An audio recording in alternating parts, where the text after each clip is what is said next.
الحمدلله دا په پوره دنیا کې الله تعالی دیتا د نیکانو اولیو صلحو په برکت بالخصوص حضرت شیخ صاحب مطلع الانوار او پیر سابق باباجي صاحب دي د هغوی د توجه د اثر په برکت او دا علاج بالغذا کورنۍ علاجونه دي. تاسو ګورئ وخت در وخت صدیق افریدي افیشل نه چې شوګر مریضانو سر په تیزۍ ښه کېږي. 400 روډ شالم پل دی، دا سر په نهر استعمالولی شي.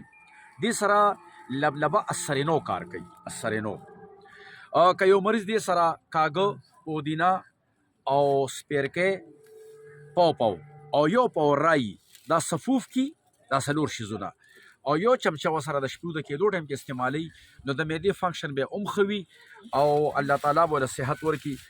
دا زمونږ یو کیپسول دی، دا مازیګر کې په 3 ورځ یو استعمالي. دا یو 2 قسمه مختلفې پاکیانې دي، دا د خپل لاس دي، دا خو ګولۍ دي طاقت لپاره او دا یو قسم ته پکې ده د ورځې 10 بجې دا یو سپک تلې استعمالیږي.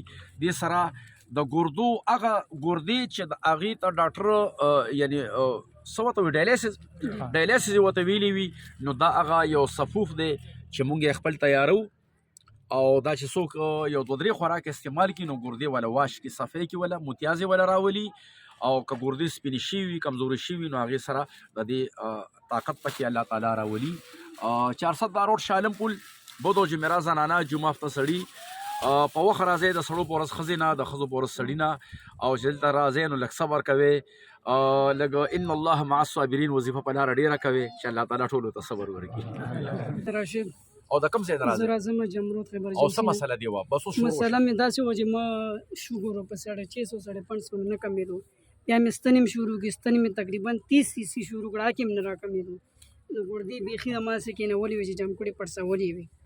بیا هغې نه بعد زه مولي صاحب ته رالم، مې یو ځل مې ته دم وکړو، هغې دوایانو سره لږه ګزاره وشوه، نو اوس مې هغه انسولین بیخي 5 ته راورسولو.